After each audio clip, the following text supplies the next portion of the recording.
it's Anthony from the 8th Bit Network. I'm here to talk about Crucible and my first few impressions from playing a few games of it and diving in for the first time.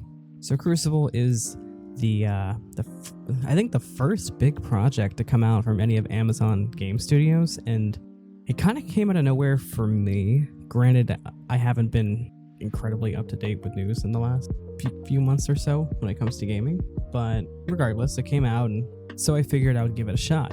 And well, if I'm being completely honest, my first impressions were not that incredible. So when you first get in, you're greeted with a tutorial and you have your choice of 3 characters.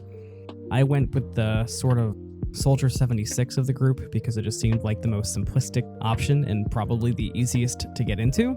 And the tutorial was okay. Game ran fantastic while recording. I mean, I have a pretty decent computer. I wouldn't say it's top of the line, but it's certainly not bad. But as soon as that tutorial ended, I got into the first game, I instantly started having really bad FPS trouble.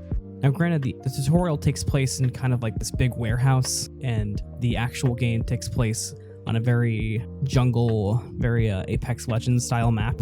But for the most part, I was able to get it figured out after a while, but it was weird. I adjusted the graphic settings in the first game I played, and they changed in terms of fidelity, but not performance. I restarted the game, not even restarted the game. After my first game, getting into my second game, the performance was fixed without having to close the game and reopen. So, it just seemed kind of weird. It's a very small thing, but I figured I'd mention it because it bothered me. Getting into that first game, it was pretty fun. The character I chose was interesting. I liked the movement capabilities. Before you get in game, you have all these different options for each character you choose, where you can go through and select, say, level 1, you can choose between, a shield when you do something or more damage when you do something. And I thought that was kind of cool, but it was weird. It's weird because you don't really know what does what in the game, because when you die, there's no way to check what killed you. So it's hard to know from, the beginning what things do. When the games take so long, it's so easy to make such a bad decision in what you pick. I almost wish that you could switch your decisions mid-game at the cost of something. Like maybe you could bank the essences that you get, which is the way you level up throughout the game, and after you bank it, you can use it to purchase more abilities or changes in level. I feel like that would almost be a good medium ground that would help consider, like I just mentioned too, you can't see what killed you when you died. I'm not really a fan of that. It seems like in a lot of games like that, or like this, that's sort of a, common thing. It's, if I die, I want to know what killed me so I can learn what killed me, so I can learn to either avoid it in the future or at least get used to it and start to remember what that does. Let's talk more about actual gameplay. So, as you just saw, headshots do a lot more damage to everything, or critical spots.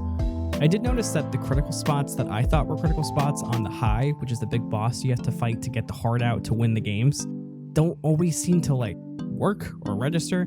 I could have just been shooting the wrong spot, and if I was, disregard what I just said. Again, I'm giving you my very literal first impressions that are honestly fairly blind, considering I only really had watched 20 minutes of the game before I actually ended up playing it myself. So yeah, my first game went well, my team knew what was happening, and we stomped them. I ended up coming in first in it. I think I had 13,000 essence, but the next closest person had maybe 3,000, but I also didn't really understand what that meant. So that's also worth taking into consideration.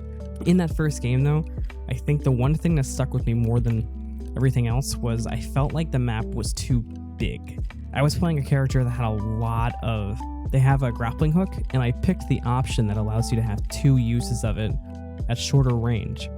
And even with that, traversing the map was such a damn chore. There's really, it doesn't feel like there's a reason for the map to be that big. It's not a MOBA. It's not, at least in the main game mode, it's not a battle royale. So I don't really understand why the map is so big. It really just leads to you doing walking simulator, very akin to something like Arma, but it's such a fast-paced game, I can't understand why I have to trek so far to get into the action when the game's so action-oriented. Some of those problems are fixed in the BR mode, but the BR mode itself wasn't even that fun, if I'm being honest. And that was once I was able to play it. I don't even have any footage of playing it because I couldn't find a game for an entire day. I've only even played it once, and that was solo, and my partner died once, and I think he rage quit or left. I don't know, I didn't see him after that. So that's kind of frustrating. My first game, like I said, I did well. My team knew what was going on, and I had a good taste in my mouth, but pretty much from there, it was nothing but downhill. I played a different character after the first game, which you're about to see, where I had a sword and a pistol. It took me a while to figure out what the character even did, but once I figured out what the character did, I don't know, I just wasn't enjoying it as much. Because not having the same kind of movement as my last character on such a gigantic map was just frustrating. And some of the clunky animations left me to feel like I was just playing a really awkward fighting game where I was just spamming a button. Like, it didn't feel like there was a lot of dimension to the combat. I felt like I was just flailing my sword at the big character until he died, because I had no way to get to him. And it's really awkward when you're up close using the sword to people, because you're kind of just, it feels like Skyrim, where you're just mindlessly hitting someone like a boss's legs until they die. It doesn't feel rewarding at all. There's no impact to it. I don't really know what would fix that aside from maybe some better animations or more than just side swipes, but it was incredibly frustrating. And then as you see, I just died in that gas portal thing, gas cloud.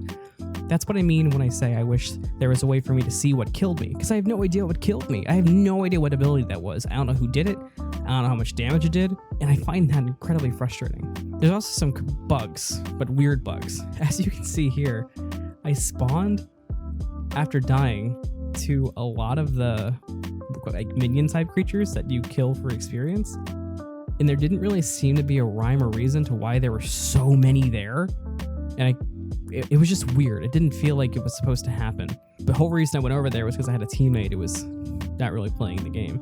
That's another thing that I didn't like about the map size. It encourages people to be so far apart. Not a fan of that. I tried the Soldier 76 character and I did not have a good time. Team fights are a bit of a mess. Here, I thought the robot healed more than it did, so I was kind of just running at the robot. And I tried to focus it for damage, but it seemed like I was the only one doing it, and I ended up dying from doing that. When you lose the game, when you win the game, whatever, you're taken to the normal exit screen and stuff, and you gain a fair bit of experience and stuff, but I don't know. The game just kind of left me feeling meh. I don't really have a desire to play any more of it. The things that I want the game to do are just maybe tighten up the map, make animations feel a little more fluid, optimize the game a little more, and just add some impact to the abilities and add more information. It feels like this game was supposed to be a MOBA, supposed to be this, supposed to be that, and it ended up being a weird combination of everything where nothing really pans out or matters in the end. And I don't feel bad for saying that, because it's Amazon. You have money, you can fix it. Until next time, I'm Anthony, the 8th Bit Network. Thanks for watching.